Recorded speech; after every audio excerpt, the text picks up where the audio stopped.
प्रिय विद्यार्थियों, पूर्व में हमने महाकवि भारवी द्वारा रचित किरातार्जुनीयम महाकाव्य के प्रथम सर्ग के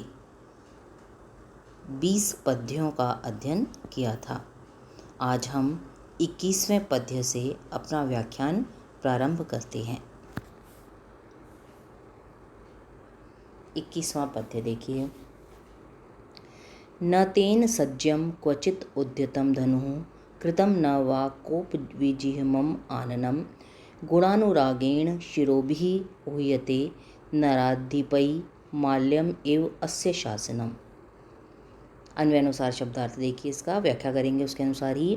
तेन उसके द्वारा, उस दुर्योधन के द्वारा, क्वचित कभी भी, सज्जम प्रत्यंचा चढ़ा हुआ, प्रत्यंचा युक्त, धनुः धनुष, न उद्यतम नहीं उठाया गया, न वा और अथवा न ही, कोप विजिह्मम क्रोधवश टेढ़ा या क्रोधवश कुटिल, आननम मुख कृतम किया गया, नराधिपै अधीनस्थ राजाओं द्वारा, गुणानुरागेण गुणों के प्रति अनुराग के कारण अस्य इस दुर्योधन की, शासनम आज्ञा को, आदेश को, माल्यम इव माला के समान, शिरोभी मस्तकों द्वारा, ऊह्यते धारण किया जाता है।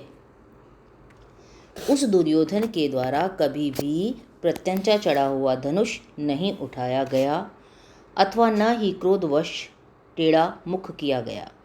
अधीनस्थ राजाओं द्वारा गुणों के प्रति अनुराग के कारण इस दुर्योधन की आज्ञा को या आदेश को माला तुल्य मस्तकों द्वारा धारण किया जाता है। कहना क्या चाहते हैं यहाँ पर वनिचर, क्या कहना चाहता है युधिष्ठिर को? कहता है कि यहाँ पर कहते हैं, वनिचर कहता है कि दुर्योधन ने अपनी नीति को इस प्रकार विवेकपूर्वक प्रयुक्त किया है कि न तो उसे कभी भी किसी को दंड देने हेतु धनुष बाण चढ़ाना पड़ता है और न ही अपने आदेश का उल्लंघन देखकर उसका मुख कभी क्रोध के कारण टेढ़ा ही होता है। उसके दया, दाक्षिण्य, सज्जनता आदि गुणों में अनुरक्त होकर जो अधीनस्थ राजा हैं वह उसकी आज्ञा को सुगंधित माला की तरह शिरोधार्य करते हैं, सिर पर धारण करते हैं। अर्थात स्वेच्छा से अधीनस्थ राजा दुर्योधन के आदेशों का पालन करते हैं, किसी दबाव में आकर नहीं। और ऐसा कभी भी नहीं हुआ कि उसके आदेश का उल्लंघन होने पर उसको अपना मुख टेढ़ा करना पड़ा हो, और न ही कभी ऐसा हुआ कि क्रोध के कारण किसी को दंडित करने हेतु उसे धनुष बाण चढ़ाना, धनुष पर प्रत्यंचा चढ़ानी पड़ी हो। विशेष देखिए, इसमें वंशस्थ छंद का प्रयोग किया गया है। आप जानते ही हैं कि महाकाव्य के एक सर्ग में अंतिम 2-3 पद्यों को छोड़कर बाकी सभी में समान छंद का प्रयोग किया जाता है। और यहाँ पर कुल 46 पद्य हैं आपके इस प्रथम सर्ग में, तो 1 से 44 तक के पद्यों में वंशस्थ छंद का प्रयोग किया गया है, जिसका लक्षण है वदंती वंशस्थ बिलम जतौ जरौ, जगण तगण जगण और रगण के क्रम से कुल 12 वर्ण होते हैं। उपमा अलंकार का प्रयोग किया गया है, उपमा दे रहे हैं यहाँ पर माला के समान। और दुर्योधन के दया, दाक्षिण्य आदि गुणों के प्रति अनुरक्त होने के कारण जो अधीनस्थ राजा हैं वे उसके आदेशों को सुगंधित पुष्पमाला सदृश स्वेच्छापूर्वक शिरोधार्य करते हैं। जैसे सुगंधित माला को हम स्वयं ही धारण कर लेते हैं, उसी प्रकार से उसके आदेशों को भी वे आसानी से स्वयं ही स्वेच्छा से धारण कर लेते हैं, पालन करते हैं उनका। ठीक है, अब 22वें पद्य पर आइए आप। स यौराज्ये नव यौवन उद्यतं निधाय दुःशासनम् इद्धशासनः मखेषु अखिन्नः अनुमतः पुरोधसा धिनोति हव्येन हिरण्यरेतसम्। देखिए, महत्वपूर्ण पद्य है ये। इद्धशासनः जिसके शासन का उल्लंघन न किया गया हो, अनुलंघित आदेश वाला, सिद्ध शासन वाला। स वह अर्थात दुर्योधन, यौवराज्य युवराज पद पर सप्तमी का एक वचन है। नव यौवन उद्धतम, नव यौवन के कारण उद्दंड, नव युवावस्था के कारण उद्दंड। दुशासनम, दुशासन को निधाय नियुक्त करके। पुरोधसा, तृतीया का एक वचन है। पुरोहित द्वारा अनुमतः उपदिष्ट, आज्ञा प्राप्त। अखिन्नः, आलस्य रहित या प्रमाद शून्य। मखेशु, यज्ञों में। हव्येन, हव्य सामग्री के द्वारा, हवि के द्वारा। हिरण्यरेतसम, अग्नि को। हिरण्यरेतस अग्नि का नाम है एक। वैश्वानर भी अग्नि का नाम है। अग्नि के बहुत सारे नाम निरुक्त में पढ़े गए हैं, तो एक नाम हिरण्यरेतस भी है। हिरण्यरेतसम, अग्नि को धिनोति, प्रसन्न करता है, संतुष्ट करता है। क्या कहते हैं यहाँ पर देखिए कि अनुलंघित आदेश वाला वह दुर्योधन युवराज पद पर नव यौवन या नव युवावस्था के कारण उद्दंड, दुशासन को नियुक्त करके स्वयं पुरोहित द्वारा उपदिष्ट, कौमा लगाएंगे, और आलस्य रहित होकर यज्ञों में हवियों द्वारा अग्नि को संतुष्ट करता है, प्रसन्न करता है। कहना क्या चाहते हैं यहाँ पर, वनिचर युधिष्ठिर को कहता है कि उस दुर्योधन के द्वारा न केवल राजनीतिक क्षेत्र में अच्छे अच्छे कार्य किए जा रहे हैं, अपितु अब वह धार्मिक कृत्यों का भी भली प्रकार से संपादन कर रहा है।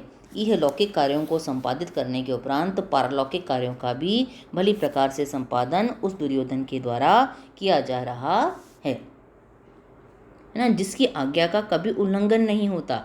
वह दुर्योधन अब युवराज पद पर नव युवावस्था के कारण प्रगल्भ, अपने अनुज दुशासन को नियुक्त करके, स्वयं पुरोहित की आज्ञा प्राप्त करके, आलस्य रहित होकर विविध यज्ञों में हवन के द्वारा, हव्य सामग्री के द्वारा अब अग्नि को संतुष्ट कर रहा है, अग्निदेव को प्रसन्न करने का प्रयास कर रहा है। विशेष देखिए इसमें वंशस्थ छंद है ही वही आपका। और यहाँ पर क्या कहना चाह रहा है वनेचा कि दुर्योधन सफल प्रशासक होने के साथ साथ धार्मिक क्रियाएं भी मनोयोग पूर्वक संपादित करता है। अब धार्मिक जो समुदाय है उसको भी, धर्मगुरुओं को भी अपने पक्ष में करने का प्रयास कर रहा है, जनता को अपने पक्ष में करने के उपरांत। ठीक है, अब 23वें पद्य पर आइए।